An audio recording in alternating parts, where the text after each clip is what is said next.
En el primer tercio del siglo XII adoptan blasones los nobles de Francia, Inglaterra, Alemania y España, que al transmitirlos a sus hijos se hacen hereditarios, pudiendo decir entonces verdaderamente que ha nacido la heráldica. A mediados del siglo XIII, los armoriales traen un momento considerable de vocablos netamente heráldicos, junto a un blasonamiento más técnico, apareciendo la frase heráldica, lo que permite blasonar escudos cada vez más complejos. Podemos afirmar en este momento que ha nacido el blasonamiento clásico. Como consecuencia de esta evolución, se puede concluir que en la segunda mitad del siglo XIII y principios del XIV se contempla un periodo de temprana madurez del blasonamiento. A mediados del siglo XV se cae en una profunda decadencia propiciada por los mismos que debían velar por lo ortodoxo, reyes de armas, heraldos y paseantes, cuyo mal principal es la pedantería. Como consecuencia, se inventan neologismos disparatados y en los blasonamientos se abusa cada vez más del pleonasmo. Asimismo, se crea el blasonamiento simbólico al que se aficionaron muchos de los tratadistas de la época, incluso posteriores. Entre los primeros cultivadores del estilo simbólico encontramos a Jean Courtois, llamado Sicilia, como heraldo al servicio del rey de Aragón, don Alonso V. En el siglo XVI, ya en la Edad Moderna, puede considerarse siglo de transición en tranquila duerme-vela, cuyos protagonistas apenas aportan algo nuevo a la terminología heráldica o al blasonamiento, ya que los heraldos van cediendo su saber a los historiadores, filósofos y arqueólogos. En el siglo XVII es considerado el gran siglo de la heráldica, en el que brillan con luz propia los tratadistas franceses Pierre Paléo o el padre Ménestrier, que contribuyeron a consolidar el blasonamiento desde los puntos de vista teórico, didáctico y gramatical. Sin olvidar a Marc de Bulson, señor de la Colombière, que les precedió en la primera mitad del siglo, considerado heraldista muy completo, pues ocupó de lo técnico y normativo, aplicando los conocimientos que de la heráldica se extraen a la investigación histórica y arqueológica, lo que hemos dado en llamar heráldica erudita, iniciando asimismo la heráldica simbólica y esotérica. En su obra, La science héroïque traitant de la noblesse et l'origine des armes, Le Blason et Symbole, París, 1644. Durante el siglo XVIII, la decadencia se instala de nuevo en la heráldica, debido a que las nuevas generaciones de heraldistas siguen obnubilados con la heráldica normativa, la sintaxis meticulosa, que no es rigurosa, el refinamiento vanidoso y pedante de la expresión, dejando de lado todo aquello que hiciera importante el blasonamiento del gran siglo. Rigor, concisión y espíritu crítico. Esta decadencia se prolonga hasta que en la segunda mitad del siglo XIX se aprecia un cierto resurgir heráldico, pero fruto, como el del siglo XVII, no de los eruditos y sabios investigadores, sino de los teóricos, reglamentistas y pedagogos que, trabajando el lenguaje y la terminología, consiguen depurarlos, eliminando del blasón términos equívocos y sobre todo los pleonasmos. Entre ellos, y como el primero de sus referentes, citaremos al conde Amadé de Forás, tan admirado y seguido en su tiempo, como criticado, incluso con dureza por sus enemigos, al conseguir que su obra, Le Blason Visionnaire et Remarques, de Noble 1883, fuese considerada durante más de medio siglo la Biblia de los heraldos, llamados teóricos, reglamentistas y pedagogos, periódicamente.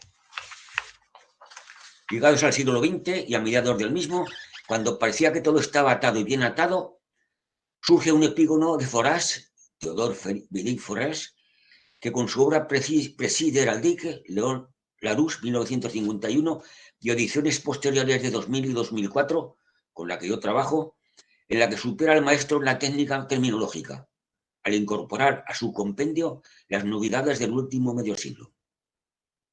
Es obra de referencia y recomendada para los estudiosos de la heráldica actual. De Amadé Forás y de Théodore Philippe Forás podemos decir que consolidan definitivamente el blasonamiento, aunque siguen existiendo heraldistas, los partidarios de la heráldica de investigación, que se resisten a blasonar con el puntillismo preconizado por estos al entender que ello ha contribuido al desprestigio de la ciencia del blasón. Opinable. El elogio y prestigio alcanzado en la actualidad por la ciencia heráldica se debe sobre todo a la labor de investigación y publicación llevada a cabo por eminentes personalidades, entre los que podríamos citar, por más conocidos, los nombres de Michel Popov, Otfried Neubecker, Donald Alexander Galbraith, Arthur Charles Fusibis, etc., y también otros más próximos, como el barón Hervé de Pinoteau, francés, Chabot de Vallée, húngaro, residente en Suiza, Cecil Humphrey Smith, inglés, con los cuales he coincidido en algún congreso internacional de heráldica. En el 7º Congreso, el Coloquio Internacional de Heráldica de Cáceres, de 1951, coincidí por primera vez con el señor Bruno Bernardheim, el mejor especialista de todos los tiempos de la heráldica eclesiástica. Hemos dejado para el final a Michel Pastoureau, considerado, creemos, el más prolífico y mejor cualificado de los autores extranjeros actuales. Archivero paleólogo municipal, director de estudios de la Escuela Práctica de Altos Estudios de París, donde ocupa desde 1983 la Cátedra de Heráldica de la Simbólica Occidental. Es además vicepresidente de la Société Française d'Héraldique y miembro de la Academia Internacional de Heráldica, abarcando su producción casi todos los campos de la heráldica y ciencias afines. Su obra, Traité d'Héraldique, de 2003, es hoy de obligada consulta. También Otfried Neubecker, ya citado con su gran libro de la heráldica, Madrid, 1988, aconsejable como complementario al Tratado de Heráldica de Pastoureau y de parecido o superior categoría en el tratamiento que da a sus contenidos. Entre los españoles citaremos a Faustino Menéndez Pela de Navascués, nuestro más conocido y prestigioso representante actual a nivel internacional. De la Real Academia Española, presidió la Academia Internacional de Heráldica, al que sustituí por delegación suya, representando a España con voz y voto en las deliberaciones del 20º Congreso Internacional de las Ciencias Genealógicas y Heráldicas en Uppsala, Suecia, el año 1992.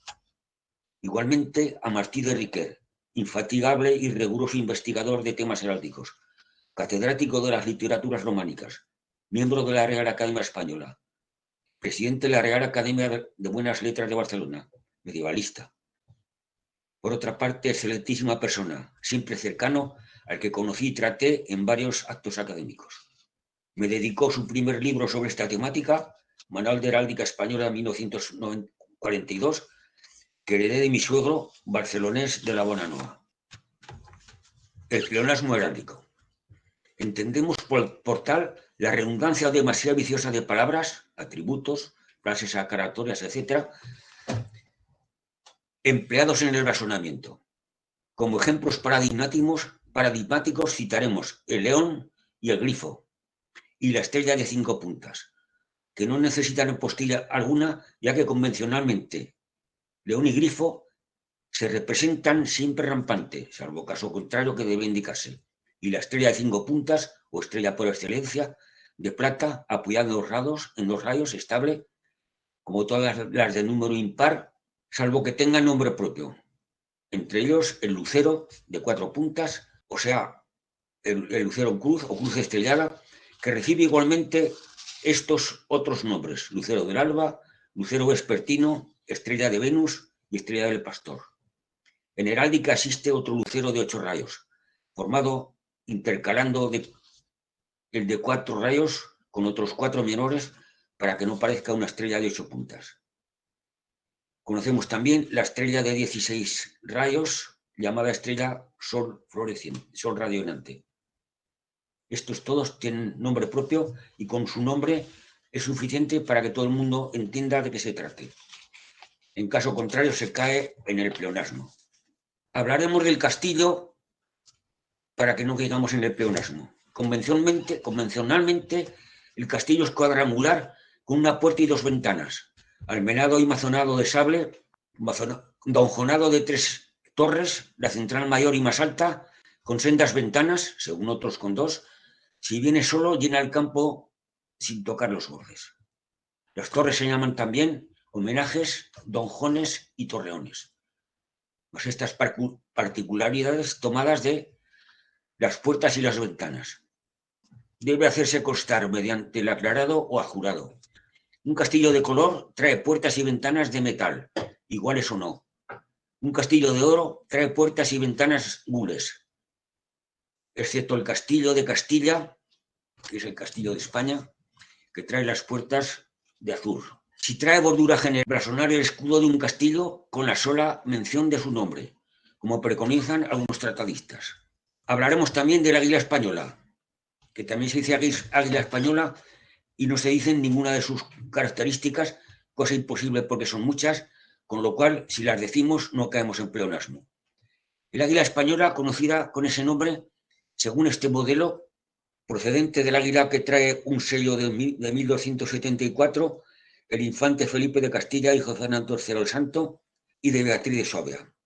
He dicho que si ponemos alguna de sus características, que son de frente y erecta, alas extendidas, caídas y simétricamente dispuestas, patas más o menos abiertas mostrando las uñas, cola baja y esparcida por medio de las patas, cabeza de perfil, erguida, mirando al lado diestro, con pico y mostrando un solo ojo. La identificación racional de que esté perfectamente identificada en el blasonamiento con sus pronombres no la vemos, salvo que se suponga que el águila española es bien conocida, o debería serlo, y eso es bastante. Hablemos del bandado, fajado y parado, atributos convencionales de 6 piezas, iguales y esmaltados alternativamente de color y metal, o viceversa, siempre los mismos. Diremos que bastará con decir escudo bandado para saber que el escudo viene con 6 bandas. Si viene con 4 o con 8, habrá que indicarlo, porque ya cae en la excepción.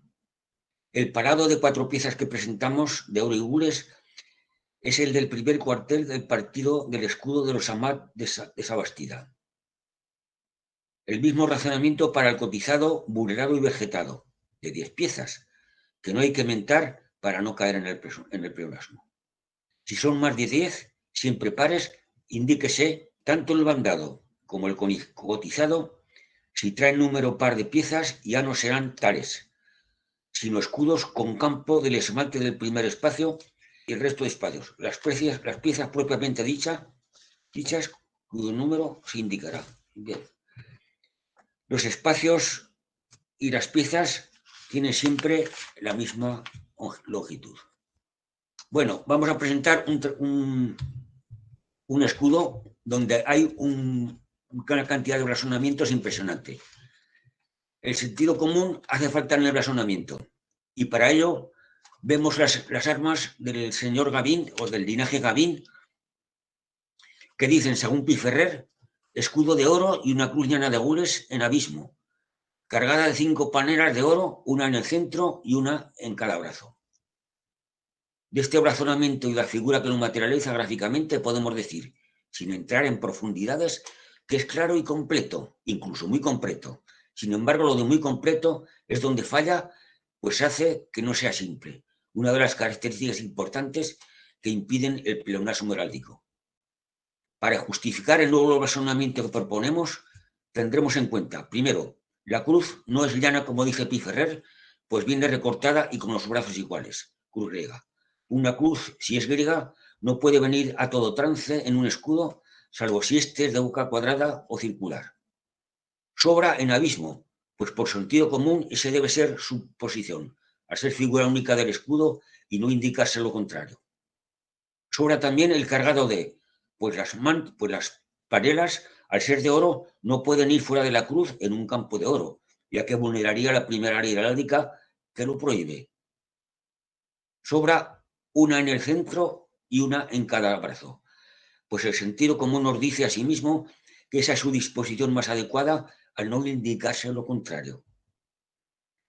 Quinto, debemos definir el tipo de cruz, griega por lo ya dicho, y añadiremos, porque no consta, que las panelas vienen pezonadas. En consecuencia, y salvo mejor opinión, el blasonamiento sería Gavín, escudo de oro, cruz griega de gules, cargada de 5 panelas, pezonadas de sable. O sea, hemos empleado 13 palabras, sin contar el pezonadas, frente a las 26 del blasonamiento original, eliminando, por tanto, un 55% de ellas. A continuación viene el epígrafe de leyes, normas y reglas heráldicas. Presento un escudo de las armas reales de España del siglo XVIII, donde al describirlas, que es importante que las tengan porque es una definición oficial, están contempladas todas las leyes del blasonamiento que hemos omitido. Vamos a explicar en un epígrafe el fruntado y sus excepciones. Se aplica normalmente y sin distinción a los árboles o plantas que tienen un fruto diferente de diferentes mates del resto, normalmente suspendido de un rabillo o pedúnculo, pero siempre con alguna excepción, tal que la bellota, la piña, la granada y la avellana. La bellota, fruto del roble o rebollo quejigo, y la encina de la carrasca y alcornoque, que se dice engrandado o englandado, neologismo derivado de gland, bellota en francés, y se representa ovalado y puntiagudo. La bellota, si viene desligada del roble o de la encina, aparecerá sostenida en palo por el cascabillo y su pedúnculo. Si en el blasonamiento se indica expresamente que la bellota es fruto del roble o fruto de la encina y viene como figura única y principal en el escudo, al dibujarla debemos tener en cuenta que hay que diferenciarlas, principalmente por sus hojas. La piña, fruto del pino, de figura ovalada más o menos aguda, de unos 10 centímetros de alta, compuesta de piezas leñosas que cobijan los piñones dentro de su cápsula. La simiente es almendra y comestible, solamente del pino piñonero. Su color natural castaño. Se presenta, si viene sola, con el rabillo en lo bajo, por razones simbólicas, aparte de su tendencia natural a crecer hacia lo alto, más o menos según las variedades, tallada o no, y hojas aciculares de sinople. La granada, fruto del granado de figura globosa, corteza entre dorada, rojiza y verde, que cubre muchos granos rojos rosados, comestibles de sabor agridulce. Como la avellana, la bellota y la peña, su disposición no es convencional si viene sola. Se representa entreabierta, rajada, mostrando sus granos, rematada en una especie de corona antigua, sostenida de una ramita hojada de 2 y de sinople. La avellana es fruto del avellano. Se representa en forma de núcula esferoide de entre 1 y 2 centímetros de diámetro, con pericardio leñoso de color marrón claro, que contiene una semilla redondeada, comestible y rica en aceite. En la heráldica francesa se da a la noisette avellana un tratamiento propio, pues se representa con su cáscara, sin hábito, por ser fruto asentado, con la parte superior entreabierta y de sinople. El mueble compuesto por 3 avellanas adosadas por lo bajo, dispuestas 2 horizontalmente y una vertical hacia lo alto hacia lo bajo, se llama coquerela. Si a la coquerela le añadimos una cuarta pieza, tendremos una cruz de avellanas. Ahora vamos a hablar de las estrellas. Las estrellas, innumerables en el firmamento, son astros que, además de brillar con luz propia de manera permanente, guardan invariables, al menos aparentemente, sus posiciones relativas, formando grupos llamados constelaciones a los que el hombre ha dado nombres propios en función de la imagen a que se asemejan. En cuanto al blasonamiento, son estrellas. En cuanto a la relación con estrellas, solemos cometer varios errores. Uno conceptual, al llamar a todo astro con rayos estrella. Uno de pleonasmo, por no usar el nombre propio específico de la estrella. Y otro derivado de no indicar la la posición en que se apoya o descansa, si no es la propia. La estrella heráldica, no olvidar como fundamentalmente que la estrella heráldica por antonomasia viene convencionalmente representada plana, con 5 rayos rectos o iguales apoyados en 2 de ellos, posición estable, inclinada o decantada, atendiendo al pancha francés. O dicho de otro modo, con el rayo superior hacia arriba. Se llama estrella puesta en pal. Tanto las estrellas como la luna se sementan normalmente de plata, el sol siempre de oro. Vamos a hablar de estrellas singulares. Hablaremos primero de la estrella Mercedes-Benz. Todas ellas que hay aquí son de 3 estrellas, de 3 puntas. Las 3 puntas son de escasa utilización, salvo contados ejemplares, como marcas de fábrica y poco más. En la firma automovilista Mercedes-Benz es estrella realzada de plata, inscrita en una estrecha corona circular, asimismo de metal. Simboliza la ambición de los Daimler alemanes de construir motores útiles, pioneros en el mercado automovilístico para viajar por tierra, mar y aire. Cada uno de los rayos, tierra, mar y aire. O sea, lo más completo y mejor del mercado para cualquier opinión. Insisto en esto. Lo mejor de lo mejor. Al cual copian estas 2 estrellas. Estrella roja de 3 puntas. Llamada roja no por los varios esmaltes que soportó, que también, sino por los titulares que la utilizaron. Se constituyó en divisa del Frente Popular Internacional. Fue colocada por las brigadas internacionales durante nuestra guerra civil última en banderas o como emblema de los comisarios de guerra en otros soportes, y de color azul. El diseño pareció al de Mercedes-Benz, aunque no tan estilizada. Figuró en la bandera del batallón número 27 de Castilla, Milicias Unificadas de Euskadi, que la usaron de color blanco y mayoritariamente del mismo que el paño, pero escrita en una corona circular de rojo.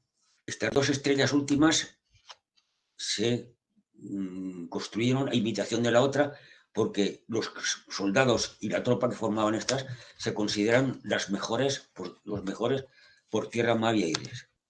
Vamos a hablar del sello de Salomón. Bueno, antes sí, las de 4 puntas.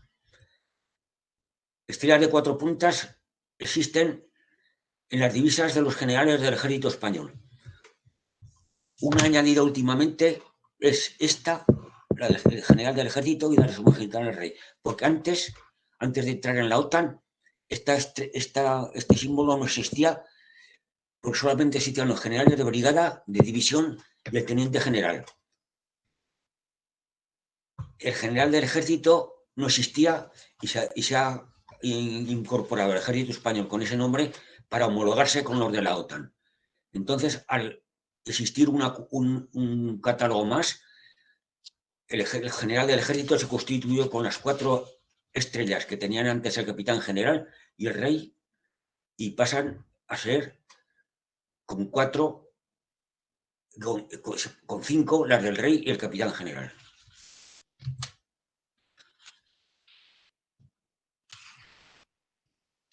Aquí tenemos la estrella flamboyante de la francmasonería. Es una estrella de 5 puntas, con una letra, la G, que es desconocida. Y se llama flamboyante porque en los espacios de las cruces arroja llamas. Hablemos de un asunto importante. El pentagrama y el asograma y el rey Salomón, su concomitancia. Pentagrama, estrella de 5 puntos, ejecutada de un solo trazo. Se identifica con el hombre de Vitruvio. Piernas separadas, brazos extendidos horizontalmente, inscritos ambos miembros en forma de rayos, en una circunferencia por ser el 5, el número del hombre y el del universo. El hexagrama es estrella como la Delta, plana y de trazos. Es uno de los símbolos más universales difundido en todas las culturas, comunes a judíos, Hatán Salomo, musulmanes, Hatán Solimán, cristianos, estrella de Salomón.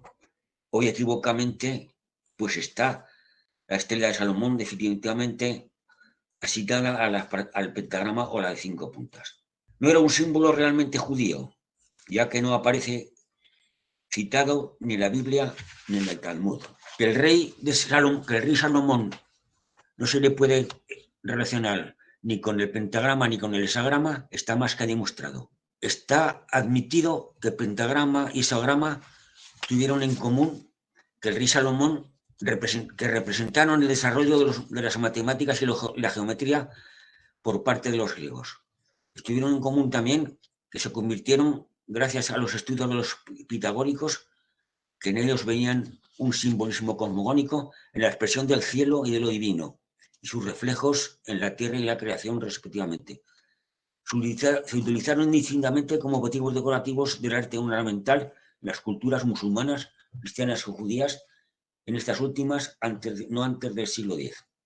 Se emplearon asimismo indistintamente en talismanes como figuras de poderes mágicos y portentosos y en amuletos como objetos portátiles para prevenir y alejar algún daño o peligro. Consecuentemente, no es de extrañar que pentagrama y hexagrama se identificaran como sello de Salomón durante varios siglos y dependiendo de los países, pero solamente si se empleaban asociados a técnicas mágicas. En España, concretamente, los judíos llamaron al hexagrama sello de Salomón hasta el siglo XIII. De aquí hasta el XV emplearon ambos nombres, pentagrama y hexagrama. En un paso más adelante, los judíos askenazes, ya en el siglo XIX, terminaron por identificar el hexagrama con la estrella de David, quedando el pentagrama como propio del sello de Salomón. O sea, el sello de Salomón hay que adjudicarlo al pentagrama y la estrella de David al sello de Salomón. ¿Qué es la estrella de David y cómo se representa? La estrella de David, como una didelta, es el hexagrama y por tanto de trazos y plena. Fue adoptada por los judíos como símbolo del judaísmo, que a semejanza de la cruz del cristianismo sirviera, entre otros usos, para colocarla en calas y lugares de culto. Usarla como marca de imprenta y colofón de libros, como emblema heráldico de algunas familias, asociaciones comunicadas. También ya en el siglo XIX para usos más importantes como en objetos rituales y en las sinagogas. Y eso a pesar de ser el hexagrama un signo inicialmente judío sin transmitir un mensaje judío, como lo habían sido el menorac, candelabro de 5 brazos, el león de Judá y el sofar, cuerno de carnero. La estrella de David es de color amarillo, peyorativamente llamada estrella judía y estrella roja amarilla. Fue el signo distintivo y obligatorio que debían llevar los judíos en sus prendas de vestir en la Alemania nazi por orden de Hitler del año 1933. En los Países Bajos fue asimismo obligatoria desde 1942. En la actualidad, el hexagrama se identifica mayoritariamente con la estrella de David, considerada símbolo consolidado del judaísmo, aunque para llegar a este punto ha evolucionado desde simple motivo ornamental o simple mágico o símbolo mágico y talismático entre judíos y musulmanes, a símbolo cosmológico entre los romanos, que explicara a la luz de la filosofía las leyes generales que rigen el mundo físico. Veamos un segundo grupo de estrellas vacías como la exalfa, equivale a la didelta. Su forma está compuesta por triángulos de perfiles semejando a 6 alfas. Vamos a hablar del símbolo del Madjen. Es símbolo de la autoridad suprema del Imperio marroquí y que en el antiguo protectorado español de Marruecos constituyó el distintivo que llevaron como insignia de mando las personas y como emblema las banderas y estandartes de paño rojo de las fuerzas jalifianas. Consistía en una salfa blanca de perfiles dorados, la guardia y las mejalas, y de verde para las jarcas. En el hexágono interior iba el signo o cifra que distinguía cada una, compuesto normalmente por las letras del alfabeto árabe, asimismo doradas. El escudo de David es el que está puesto en la bandera. Es la traducción liberal del antiguo Magen David, Magen en español, sobre el que también actuó la leyenda presentándolo como un verdadero escudo del que se sirvió el rey David para protegerse de sus enemigos. El escudo tenía escritas, según escritores medievales, las 72 letras del nombre de Dios, el gran nombre, o la palabra Sadei, todopoderoso, o nombres de ángeles, etcétera, que fue heredado por Judas Macabeo. Leyendas aparte, tradiciones posteriores asimilan definitivamente este escudo a una salfa, en cuyos 6 triángulos exteriores estaban inscritos los 6 aspectos del Espíritu Divino. Lo mismo que el hexágono, la estrella de David fue adoptada por los judíos como símbolo del judaísmo, finales del siglo XVIII, Revolución Francesa. Theodor Herzl, 1860-1924, fundador del sionismo político, escogió para su movimiento y como símbolo la imagen David por ser estrella muy conocida entre los judíos y por venir del hexagrama que no tenía connotaciones religiosas. Los sionistas son laicos. Esta estrella adoptó inicialmente distintas formas y coloraciones, y a menudo azules. Otras veces venía acompañada de un león y 7 estrellas alrededor, o con la palabra Sion en el centro.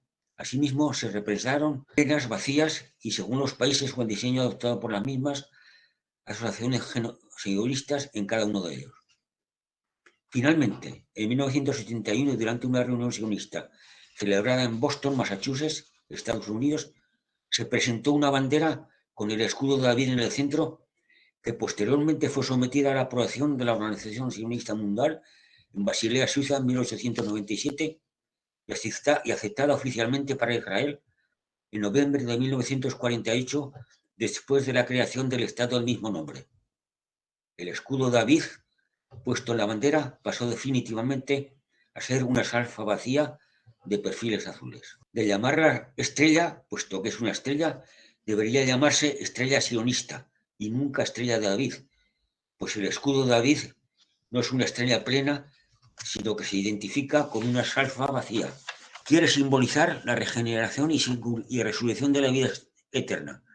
Es, por tanto, forma apropiada para pilas bautismales, ya que con el bautismo se accede a la vida eterna. Se usa también en el arte mudéjar, colocándose llamativamente en paneles de carreteras como anunciadoras de monumentos. Pueden comprobar quienes circulen a lo largo de la llamada autovía Mudéjar que une Zaragoza y Sagunto. Estrellas de 8 puntas. Vamos a darles un pequeño elenco. Son normalmente de 8 rayos. La cometa tiene uno de sus rayos ondulado. Si lo tiene cabellado es porque en su codo, en su fondo, tiene unos cabellos. El caneta crinado es el que tiene muchas rayas como crines de caballo.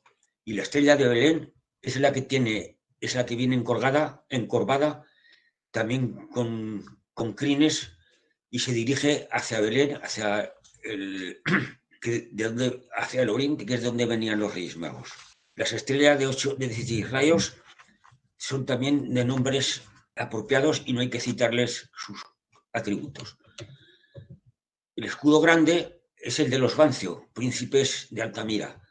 Lo ponemos aquí por ser modelo que está en el nobiliario de Aragón, recientemente descubierto y comprado por la DGA, y que trae el escudo de los Bancio, una estrella de sol radiante, pero de plata.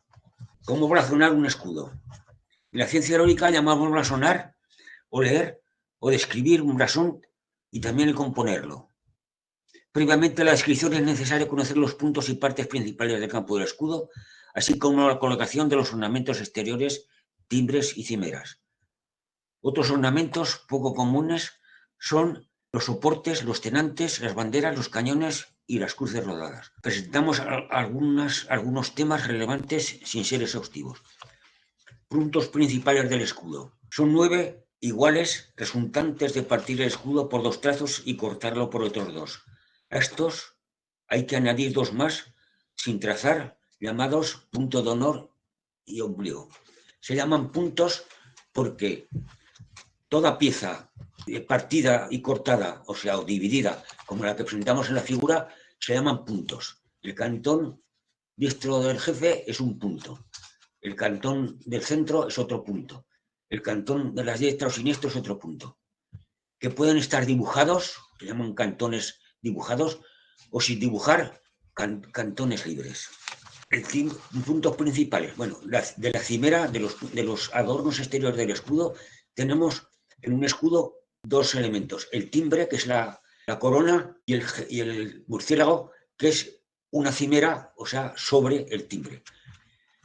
En los soportes de los escudos se ven en el último escudo, trae un escusón y una bordura, que son otros elementos a tener en cuenta en los blasonamientos. Además de esos elementos, tenemos otros que se describirán aparte, como el yelmo, la corona, los lamberquines, las cimeras, las encomiendas, los atributos, los tenantes, los mantos, el pabellón y las divisas y el grito de guerra. Y aquí voy a empezar a pegar una serie de planchas que son muy esenciales para todo heraldista, para que no tenga ningún trabajo en el momento de escribirlas. Aquí damos las divisiones primarias del escudo. Vemos campo y jefe con su blasonamiento, con número 1 y 2. Primero se describe el campo y finalmente el jefe. En el segundo, el campo, que es el número 1, y la punta, que siempre en todos los escudos hay que describir a los últimos. Lo mismo pasa con el campo y el alentado. Aquí tenemos, continuando con esta serie, otro partido y medio cortado, cortado y medio partido cortado, cosas que son, si no se trabajan, difíciles de acordarse. Es decir, en el primer escudo tenemos escudo partido y medio cortado. En el segundo, el de arriba, cortado y medio partido, porque cortar quiere decir trazar una línea de izquierda a derecha y partir de arriba a abajo. El cuartelado en cruz no tiene forzosamente por tener solamente 4 cuarteles. Cuartelado en un escudo quiere decir partido en tantos cuarteles o divisiones como haga falta. Puede ser en cuartel, que es una invención española, y luego puede venir encuartelado en aspa. Los dos de abajo son escarcelados, que son cuartelados, pero con el primero y cuarto iguales, que no hace falta decirlos, con lo cual no caemos en el pleonasmo, y el segundo y el tercero también iguales. Si vienen en un escudo escarcelado en aspa, serán el primero y cuarto y el segundo y el tercero por ese orden de los blasonamientos. Leemos en un escudo de armas si las ventanas o las puertas vienen de un color diferente al del campo, se llaman, como en el caso del molino, aclarado. Pero claro, para decir el aclarado tenemos otra palabra, que esta la he sacado de un diccionario francés, porque en España normalmente no se escribe. Cuando se tiene un escudo de este tipo, un molino de viento, se dice ajurado de sable. Ajurado, que es un atributo que se emplea también a puertas y ventanas. Pero que si decimos de la puerta y la ventana que es aclarado del campo, podemos decir con el ajurado de las aspas, con lo cual nos evitamos el repetir lo del aclarado y tenemos una ventaja en el blasonamiento. La banda de los Mendoza es una banda muy especial. Antiguamente se describía esta banda como de color de gules con ribetes dorados. Posteriormente, en vez de ribetes, con viroles. Finalmente, era de oro con una cotiza de gules. Bien, entonces la dificultad que tiene esto. En campo de verde, una banda de oro reemplida de gules. Y en otra dice una banda de gules ribeteada de oro. La pregunta es esta: ¿de qué color es la banda? ¿De oro o de gules? Si lo quieren saber, vayan, estudien el linaje Mendoza y lo sabrán. El jefe de Malta. Cuando vean un escudo de este tipo, enseguida piensen que pertenece a un caballero de la Orden de Malta. ¿Por qué? Porque obligatoriamente tenían que tener un jefe rojo de gules, una estrella plana de la Orden de Malta. Esto es obligatorio para llevarlo los bailíos, parte de su campo. Si el bailío, por ejemplo, lleva otra escuadra habrá que ponerlo debajo, porque el prioritario es el de la banda, que será el de sus armas. Y viene el escudo acolado con otra cruz de Malta, porque hay varias cruces de Malta, que es la de las aspas, la que se llama octógona, porque tiene 8 puntas. A la izquierda tenemos la cruz de Jerusalén, que es el ejemplo de las armas de enquerre o de averiguar, que dice en la primera ley heráldica que no se puede poner metal sobre metal ni color sobre color. En este caso, el escudo de Jerusalén incumple esa primera ley, pero las armas no son falsos a pesar de incumplir la norma. ¿Por qué? Porque al ser un escudo originalísimo y de los primeros que se hicieron, se describe de esta manera: de plata, cruz patada, cantonada de otras 4 iguales y del mismo metal. Este escudo grande de los lambrequines, que tienen que ser del color de los colores y de los metales del escudo. Así, por ejemplo, los lambrequines del duque del Infantado son de gules, de oro y de verde, que son los colores que vienen en el escudo con el Ave María. Bueno, si podemos contar, podemos pasar a ruegos y preguntas. Muy bien, muchas gracias, Manolo. Albert moderará las preguntas y él nos explicará el orden o la manera de acceder a las preguntas. A ver, puedo empezar yo si queréis. Sí. Primero de todo, Manolo, felicitarte por la conferencia que nos has dado. Ha sido muy ilustrativa y muy formativa para todas las cuestiones del razonamiento heráldico, que es una cosa que a veces falla y patina, ¿no? Paso a hacerte una pregunta. Es una pregunta de tipo práctico. Tú, como heraldista de muchos años, me la podrás responder. Es muy corriente que a los heraldistas nos vengan y nos traigan un escudo y nos pregunten así a la pata vallana: dime de quién es este escudo. Cosa verdaderamente difícil, porque y más si uno no tiene pistas y no sabe de qué zona es aquello y demás, ¿no? ¿Tú cómo resuelves este problema cuando te vienen con este? Entre las hojas de aquí tengo un escudo, que es el escudo de doña Ana Barca de Bolea. Es una monja cisterciense que escribió en el 600 aragonés. Actualmente se ha reconocido su escritura, y que me encargó la institución de Huesca, el Instituto de Estudios Alto Aragoneses, que ya se me olvida la cabeza, el Instituto de Estudios Alto Aragoneses, pues me encargó, y hace muchos años, el que inventariara el escudo que está en una pechina de la iglesia del convento de Casbas, en Huesca, convento cisterciense de Casbas. Y entonces lo tengo aquí. El escudo que me presentaron es el que aparece en pantalla, y el escudo que había que recrear es el que está en el cantón izquierdo de la fotografía. Como veis, está hecho polvo, pero se pudo conseguir. Y entonces, al final del estudio, dibujé, amplié un poco el escudo para poder contemplarlo mejor. Existía también una recreación del escudo que lo hizo la abadesa de Casbas, que no se parece en nada a lo que está ahí. Bueno, ¿por qué? Porque ya no era heraldista. Y yo, cuando terminé el trabajo, lo presenté en esta solución. Eso es lo que conseguí después de estudiar todas las páginas y todas las tal, aparte de las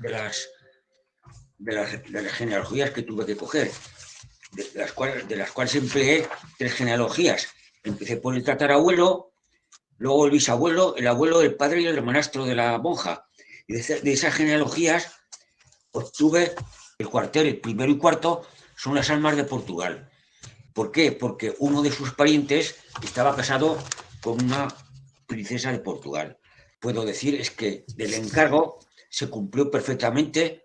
Una última pregunta que ha hecho Ramón Cemeli te pregunta si se conoce escudo de Bergua de Montañana. Si conoces la existencia de escudo en Bergua de Montañana. Me parece que no, pero lo miraré porque en el consejo tengo 2, pero no me suena, ¿eh? Había una pregunta que te quería hacer también, esto supongo que te va a ser fácil contestar, ¿va? Porque podrás hacer más rebajadamente.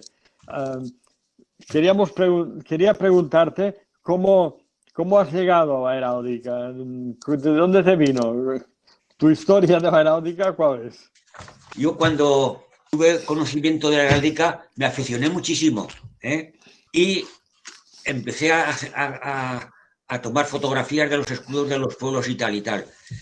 Y entonces llegó un momento, después de casado, y hace muchos años, heredé de mi suegro, tenía un escudo, tenía el libro de Martí de Riquer, que es el que me regaló, pues ese me lo regaló, me lo heredé de mi suegro, porque a mi suegro no lo conocí. La heráldica catalana de Martí de Riquer. El año 1942. Y a partir de ahí, pues ya empecé a estudiar. Y yo estaba en la Diputación en aquellos momentos trabajando con un contrato, aparte del sueldo que tenía como funcionario en el Instituto Geográfico, y la funcionaria del archivo, Blanca Ferrer Plou, me dijo: Monreal, Manolo, ¿por qué no oficializas esta afición que tienes? Y entonces esa me animó a hacer la primera diplomatura, que terminó el año 92. Y la segunda diplomatura, pues ya quise progresar un poco más en el conocimiento de la heráldica y estudié otra de 2 años, ya superior, pues para tener un poquito más de conocimiento y más autoridad, podríamos decir. Y esa la terminé en el año 94. Y a partir de entonces, todo lo que ha salido de literatura lo tengo comprado. Mi biblioteca la tengo plena, no tengo ningún libro que no sea de heráldica. Y lo tengo todo lleno. Hay una Pío Orbiz que quería también preguntar, que él mismo formule la pregunta. Sí, buenas tardes, Manolo. Muchísimas gracias por el esfuerzo. Mira, yo tenía una curiosidad. Me gustaría saber cuál es el paradero de los archivos de Vicente de Cadenas. Porque los repertorios clásicos que tenemos hoy en día de escudos son los textos que él escribió solo con Ampelio, con su ahijada Iliana, y no se sabe dónde están estos archivos, o con las referencias originales. Pues lo tiene que saber Iliana, a la que conozco desde que empecé en los estudios, y la sigo tratando siempre, porque voy a Madrid en cuanto me llaman. Esa lo tiene que saber. Pregunté en su día a Faustino Menéndez Pidal, que en paz descanse, y él me decía: no, lo tiene que tener su viuda. Y un día localicé el teléfono de la viuda, hablé con ella y me dijo: no, tiene que estar en la casa. O sea, la casa se supone que es la sede de la Asociación de Hidalgos y nadie me supo decir, ni ella los tenía, ni en la sede de la Asociación de Hidalgos los tenían. Y me quedo con la curiosidad, ¿no? Porque hay una cantidad de información allí sobre escudos y blasones y no tenemos las referencias originales. Lo voy a preguntar yo. Os puedo asegurar que esta pregunta que has hecho es una pregunta recurrente en reuniones de heraldistas. Nadie sabe dónde están. Pero que me voy a ocupar yo de responderle en el sentido que sea. La verdad que sería una aportación enorme el ver dónde están esas referencias y dónde están guardados los archivos. Esta misma pregunta se plantea cuando buscamos los archivos de Ferrer y Quadreny, el heraldista mallorquín, que también dejó grandes escritos sobre heráldica y que nadie sabe dónde han ido a parar. Y Manolo, otra pregunta que también hacía al hilo de esto. ¿Hay algún cronista de Reyes oficial de España ahora mismo? No. Hay uno, el marqués de la Foresta. Ahora ha pedido la palabra Oriol Ibáñez. Sí. Primero de todo, agradecerle la conferencia y quería preguntarle, yo sigo bastante, ¿no? Como seguro que todos los de aquí, ¿no? La evolución de la oficialización de los escudos de los municipios de Cataluña y quería preguntarle en qué punto está en Aragón, que si hay muchos ya oficializados. Sí, hay muchos oficializados. Tengo un artículo escrito sobre eso porque me pidieron de Madrid, en uno de estos congresos que hacemos, me pidió una esto y si quieres te mandaré la separata. Te mandaré cómo está la heráldica en Aragón en estos momentos. Tendré el gusto de mandártela por correo, que la tengo varias, vamos. Perfecto. Ha sido complicado, ha habido... Estamos muy bien, porque a pesar de que hay muchos municipios en Zaragoza, más de 700 aún, pues tenemos escritos muchísimos. Precisamente en el 2008, que vino también Fluviá a un congreso de esos, de todos los titulares de la heráldica de las regiones, pues allí se habló del número que tenían y lo tengo anotado, con cifras, con todos los nombres. Simplemente, Manolo, agradecerte el esfuerzo. Para todos es complicado hoy en día. Todos aprendemos sobre la marcha estas nuevas tecnologías. La pandemia nos ha obligado a todos a cambiar el formato y a improvisar y a aprender sobre la marcha. Pues un encuentro como el que hemos tenido hoy, que nos hubiese encantado que hubiese sido presencial. Hubieses venido en AVE a Barcelona. Hubiera sido en octubre de hace 2 años, cuando quedamos. Agradecemos tu conocimiento y que lo hayas querido compartir con nosotros en esta ocasión. Bueno, muy bien. No os entretengo más porque... Ya ves. Muy bien. Muchísimas gràcies i hasta pronto, Manolo. Moltes gràcies a tots per la vostra assistència. Gracias a todos los que también os habéis conectado ahí desde otras comunidades. Hasta la próxima actividad. Muchas gracias.